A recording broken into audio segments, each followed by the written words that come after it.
So for this video, of course, we have two amazing guests as per usual. We have Sen Raven Hey guys, how you doing? and Mr. Free to Play MSF. Hi guys.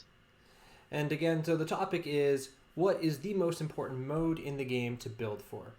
Let's get some initial reactions. Mr. Free to Play, what do you think?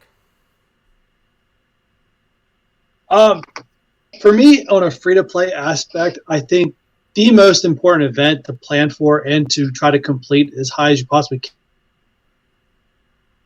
is the Wakandan Chaos Theory event. I believe being able to farm whatever characters you want to red stars is going to be huge in the long term of this game. So That's a good point. I actually didn't even think about that part. We said modes, and I was like, oh, raid, blitz.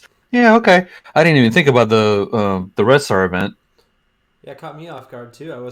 That one was unexpected, but definitely an interesting one. So you think the most important thing to be building for is the Wakandan event Chaos Theory? Wow. Okay. Sen Raven, what was your initial reaction? My initial was, I think it depends on where you are in the game. If you're high end, close to end game, War has the best rewards for what you need between the War Store credits and the orbs for the mini uniques, so you can build up for your DD3 runs. Place to get those rewards. If you're early in the game, Arena is probably your best bet, as you want the cores to be able to refresh. Especially if you're free to play, you want to be able to refresh that store for that energy for free. And Blitz is definitely the game's Foxnext's preferred release method. Hopefully that changes in the long run, but for now, the most character releases are going to be through Blitz. So getting your roster up important, but yeah, the new event is definitely up there. Okay, so let's see. Mr. Free to Play, what do you think about Sen Raven's picks here? I think they're good. I think he brings up a great point that depending on where you're at in the game, your priority should be adjusted. And not only that, the alliance you're in, your priority should be adjusted. Right. Blitz is a tough one for me to sell to everybody just because of the fact that early game players can't compete at the same level as. So it's a hard sell for me because I actually have Blitz. Like I have 9 different game modes written down, and Blitz is ranked number 7 on my list. Interesting. Okay, so you got a whole list here. That is something we'll probably get into. Sen Raven, what do you think about Mr. Free to Play's choice of the Wakandan event? I think he's on the money there. This new ability, event is actually set up fairly decent. Right. It does take quite a while to farm up what you need, but give it a couple of months. If you're actually maxing out, which I actually haven't done today's yet, I need to get in there and get it done. If you're able to max it out at level 7 next month and able to farm the gold credits, you're getting a 6 red star every couple of months. And that's a huge boost, especially since they brought the percentages up. So that will overall bring your power levels up. Now you're still restricted by but that's a completely different problem in itself. I think it definitely brings that mode up to pretty high end. Luckily, you only need to put one team together for it. Right. And one of them is a legendary that's fairly easy to get since it's Shuri and it's Sinister 6. So fairly early on that you can build that team. So yeah, that does bring the value of that event up a little higher. Well, just looking at the rewards here, you get for each time you complete the 7-star one, you get 18 silver and 7 gold. So each event you can do 3 of those, so 21 gold and 18, 36, Yeah. 52. So every 5 months, 54, you can get 54. yourself. Yeah, every 5 months you can get yourself a 6 red star character. Okay, so every 5 months you get a 6 red, and if my math is right here, 54. So you can get a 4-star every month or 5-star every 3 months. Yeah, which isn't bad. Well, for the 5-star, it's a little slow, but you're new donations, you're getting a silver credit every day. Right.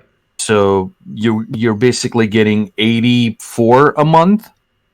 So in 2 months, you can get yourself a 5 red star, which is pretty solid. Right, that is something to consider as well. And you did say that the Shuri was Sinister Six. Just for clarification, it is Spider-Verse. Oh, I'm sorry. Yeah. Now, if you get Sinister Six, But you get Sinister Six is Spider-Verse. Yeah, just in case there's someone that's just looking for that. If you do happen to have the stars on Spider-Man, Miles, or any of the symbiotes, you also can unlock Shuri. All right, so do you guys have any points about Mr. Free to Play? Do you have any points about the things that Sen Raven said that you disagree about, like why it wouldn't be War or the other modes, Arena and Blitz? I mean, these modes all come down to your alliance. I mean, Right. are you or War Alliance? If so, War's going to be ranked up pretty high. If you're on a more... I always highly recommend that you find a active alliance, but nothing that demands certain teams be built. Like, that's always my recommendation for free-to-play. Find someone that's going to be just as active as you, but not going to require you to build certain teams. So that way you can focus on getting resources as fast as possible versus... And that's why when I rank my entire list, you guys are going to see I prioritize resources over anything else. But, I mean, yeah, Arena's great. I mean, the Arena credits, legendary characters, which are always important. Cores, I do a lot of things with cores on my account. So cores, and I know a lot of people spend cores on energy and stuff like that. So that's hugely important there, Arena. And... yeah, that's kind of where I feel about them. I mean, I can't give a direct one way or the other. It's always going to depend on your alliance. I mean, I can give you a recommendation on how I feel as a free-to-play player based on a generic, all things equal kind of basis. All right. Sen Raven, do you have any points why you feel the Wakandan event wouldn't be the very top? Sorry. No, I mean, those Red Star... Oh. No, go I mean, ahead. to me, those... volume cut out. Yeah. To me, the Wakanda event should be number one. One, those red stars can build towards your arena to get you a higher placement arena. So it snowfalls and other things. It will help you complete challenges. So it snowfalls there. U7, it snowfalls there. War, Dark Dimension. I mean, those red stars, everything else in this game, and that's why I feel it's so high. Yeah, that makes a lot of sense. Sen, do you have anything? I think it falls off. I wouldn't rank it as number one. I would put it up there because, like you said, those cascade and they're very important. I wouldn't put it super high up there though because the limited amount that you get, it should be higher because the rewards do need to be a little better. On would have been nice if they were a little better on that. And team, while they're easy enough to get, they're not very useful anywhere else. And they specifically got put in for this mode, which that's up to people to decide on their own. From what I see, it is they put out this mode and went, "Oh, we're going to put this team as a requirement because nobody uses this team for anything because they're not good at anything." I might be the only one. I have like a 380k Wakandan team, and I used to use them all the time in Alliance War Offense as the counter to BKT, but then when you stop seeing BKT, I put them on defense, causing them to waste their big brotherhoods on them. So I've always found them more of a war team than anything else, which is the weirdest thing, but yeah, they're not a very commonly used team, and every time people see me use them, they're like, "Why on earth are you using your Wakandans? Just break them up and send them everywhere else." And it's like, well, I built them. I might as well use them at this point.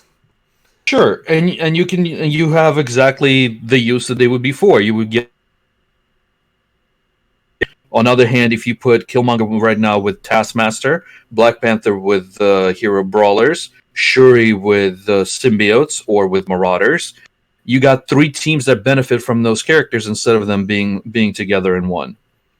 So for me, the event loses a little bit because it's this team. Because they specifically went, instead of using, a certain different amount of like cosmic villains or whatever else combination, they specifically went, have this Wakandan team that nobody wants to use. Because for majority of the players, this is not a team that gets used for anything. It's completely fair. Now, I do have a question. There has been one, I guess, main game mode that no one has mentioned yet. I guess, Mr. Free to Play, why do you think that raids have not been mentioned yet?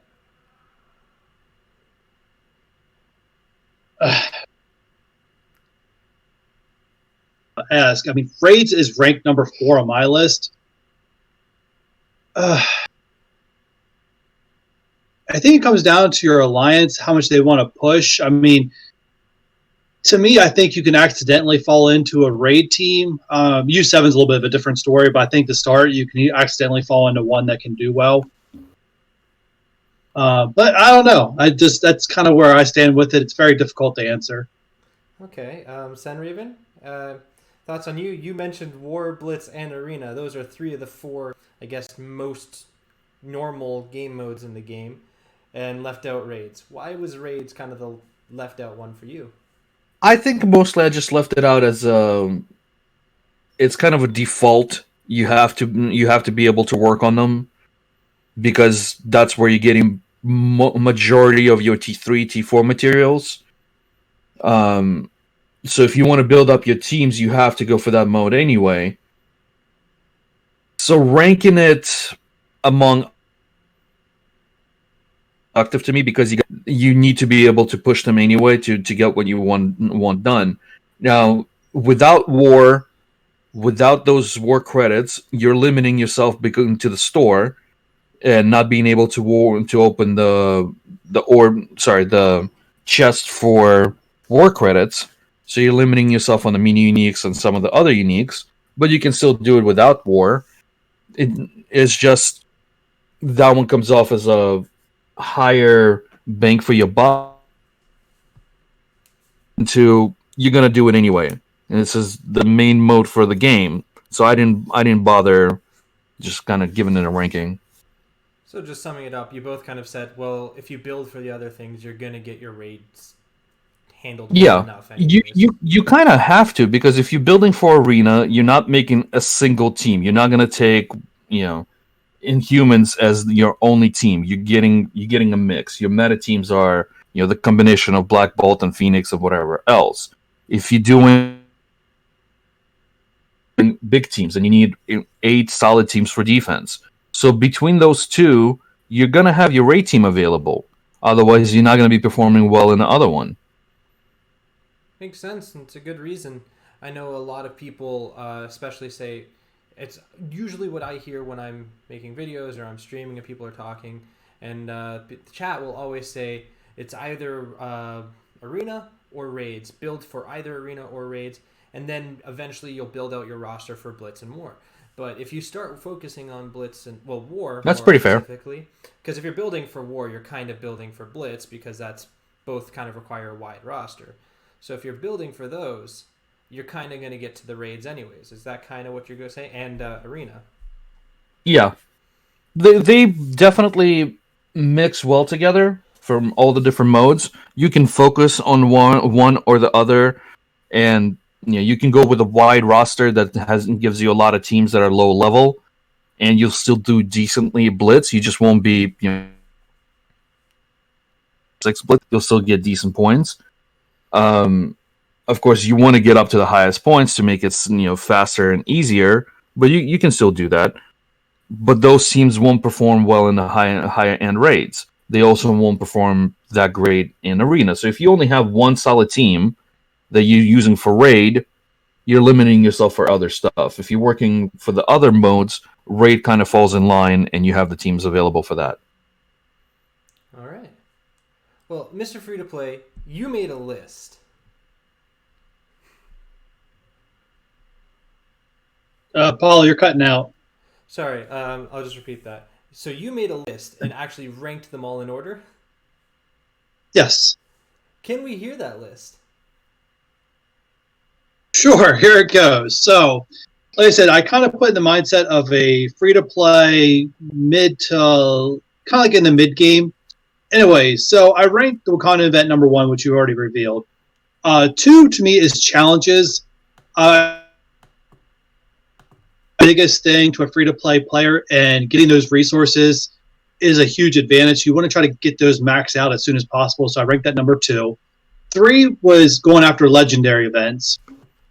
4 was raids. 5 was arena. 6 is where I placed war. 7 to me was blitz. 8 was dark dimension, and I have campaigns as number 9, but really it's as needed. Okay, so yours was actually a lot of the stuff you had at the top either wasn't even considered, or Sen Raven, or had at the bottom were things that Sen Raven put near his top. So you kind of had the opposite ends of the spectrum here. Do you have any idea why this is? I mean, honestly, if you're an end game player, the chances are you've already completed most of this stuff, and war and arena and blitzes are probably the most important thing to you. I mean, they would be to me if I had challenges completely wiped off my wiped off. I'd be hardcore into war, and at this point, war transfers to blitz, and it's kind of how it works. Okay, so just one more question about your list. Do you feel that yours ranking was drastically shifted towards things that required as few characters as possible due to the fact that you're free to play? Yes, it is. I still don't have a lot of the war meta teams built up, but I do have a great arena team. I always focus on getting and stuff like that. So yeah, you're pretty much right on your presumption. All right, so Sen Raven, hearing Mr. Free to Play's full list, what do you think of it? I mostly agree with it. I didn't really rank challenges that high just because with time, and if you're not focusing on the challenges and you're focusing on your teams, you'll get those challenges done over time anyway. So, and you can't really push for them a little harder. You have to push the challenge. And to be able to push your roster, you got to push either arena, or you got to push raids. So that one's a little lower ranking for me. Like I said, the Wakandan event is a little lower ranking for me. But those four mostly in the middle for me. I think I don't rank Blitz super high. Right. That goes opposite of that. It's their preferred release method because it gets the most engagement in the game. Because if you're only releasing, trying to go for that, top 100, top 2000, there's a ton of hours that you got to put into the game, which is why it's their preferred release method, because you're in the game for hours and hours at a time. It is not a good method of releasing characters. No. It's not that I like it, it's just there. So it's a little higher ranked because of that.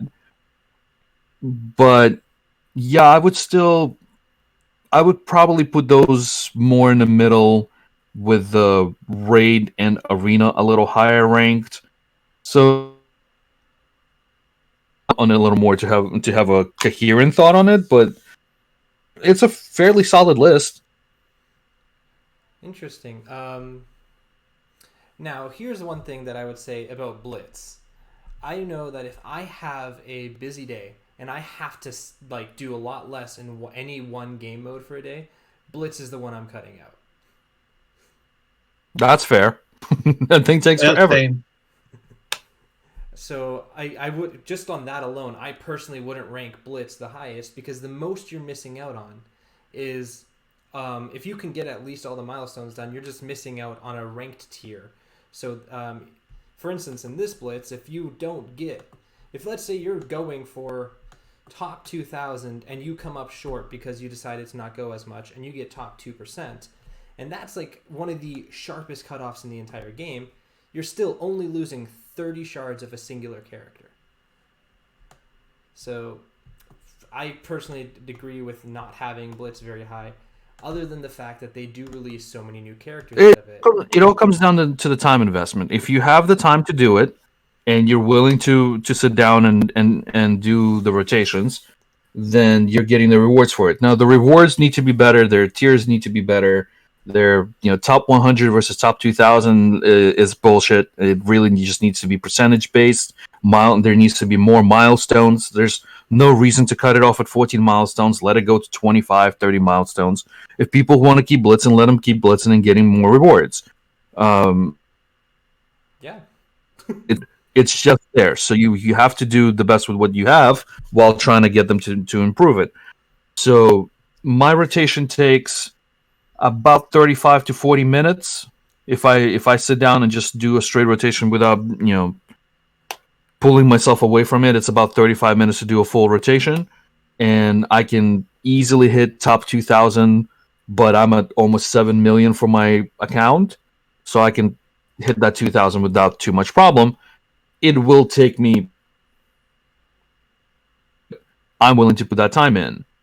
If somebody's not willing to put the time in, but they're willing to spend, that's a different approach. If you're not willing to do either one, then you have to wait forever to get that character. Right. So now, a lot of the modes that you ranked really high, Sen, those were, you kind of need to build your whole roster out. If you didn't spend in the game, and if you were completely free to play, do you think you would have the same ranking? Probably not. I think my ranking would probably is. But I think my blitz, again, depending if I had the time or not, if I was completely free to play, I think my blitz ranking would be a little higher, because if you do have the roster to pull off that 1 or 2% or the top 2,000 or whatever, you are getting those shards that you're not buying, because it's $50 for $30 for 50 shards, and you can see on the rewards where that basically what $30 gets you. Yeah. Because if you rank up top 2%, it's 55 shards. Sorry, 3 to 5% is 45, so it's almost that $30 if you place in 3 to 5%. So if you can pull off the 1 to 2%, you're basically saving yourself $30 for that character. If you're willing to drop the $30 and blitz at the same time, then you're getting the highest rewards you can get for it. Right. Well, I think we've pretty much covered our thoughts on this mode. Mr. Free to Play, do you have anything else about the most important modes you'd like to add? The one thing I like to add is I believe Sen Raven is right about war as it being the most coveted rewards resources that you can get in this game, as it covers some very exclusive character, including Mr. Sinister that just went there, gear, and stuff like that. So, I mean, if I could build and be more competitive, and we are competitive in war, but yes, war would be ranked a lot higher if I had the resources to really push that game mode, put it that way. And as far as Blitz release characters, I 100% agree with Sen Raven. I do believe the Blitz mode needs an overhaul. I have no problem with them releasing characters that way. I just wish it was more based on effort and not collection power, as that makes up the huge difference in how far a person can go. I just wish they would spread it out. We haven't had character in a long time now. We'll get the campaign events, which is great. It's content, but they never bring those campaign events back, which is just baffles my mind that you have this content sitting in the back that you won't put back out. And it's like, why not? Every 3 months, bring the event back out. It's free content that you don't have to work on because it's already done. Fair enough. Yeah. The one I miss the most is definitely raid releases. I loved those raid releases. Into wanting to do raids, it gets you more excited about actually having to go through this content that you're doing on a daily basis anyway. Put in a new orb, but it doesn't bring as much money, does it? No. When you're limiting, instead of putting in a character in there that you can get through free raids. So it's all follow the money. Fair enough. Now, I do have one last question. It just occurred to me. There is a game mode we have not even mentioned because right now there are 0 rewards associated to it. But they have announced that they are doing some changes and adding more modes to this. But how... So now, we're talking live PvP. How important do you want live PvP to be? Just a quick answer, like, not how important is it now, because right now there's nothing associated, but how important do you want it to be for the game? I guess, Sen, you can start it? I potential in this mode to make it really good. I don't know if I want him to make it super important, but it can be really good. There's data mine that they're putting in limited challenges and basically boosted and limited. So it sounds like you might be able to do a fight with completely maxed out characters versus somebody and limited down to like tier 9 or whatever. So that would be interesting to see. If they do rewards into it, they can get a whole bunch of participation through it. And if they actually tie a character to it and switch that character out every month or something, or do tournaments for a character, that would be very interesting to see. Definitely an interesting take on that. A tournament for a character is not something I remotely considered, but I'd be fascinated to see it. What do you think, Mr. Free-to-Play? I think they could have a hit on their hand if they handle it correctly. To me, it's the problem in this game, and I would love to see it be something that's more featured and stuff like that. All right. Yeah, sorry, that last question was a bit of a curveball. It just kind of occurred to me as we were talking. I'm like, wait, there's technically another game mode here that we hadn't even mentioned. But I think you guys gave a lot of different insight. And this one, I think, actually really highlighted the difference between the two areas of which you are, like free-to-play and not free-to-play, and just how you really feel about the different game modes. So I think this one was very interesting, and I think the viewers will actually learn a lot and really think through this in a way that they haven't been able to before. So I just really wanted to say thank you guys for that. And where can we find you guys? How do we thank you? Where do we subscribe? Where do we follow? What do we do? Sen, you want to start it? You can find me every morning 8:30 Pacific time on twitch.tv/SenRaven, or you can go to tinyurl.com/SenRaven for my YouTube link. Awesome. Mr. Free-to-Play, where do we find you? Yep, and you guys can still only catch me on YouTube. Most of my videos get released on noon Eastern Standard Time every day. Some days I miss, but that's where you can find me. Every day-ish on YouTube, and Twitch and YouTube for SenRaven. YouTube is officially a recommendation there, so go check those guys out. Make sure you subscribe and you follow. Anyone want any last words? Anything you got? Just blurt it out. Don't buy Red Stars. Mr. I'm not following that trick again. I'll catch. Have a good one. Bye, guys. Thank you. See you.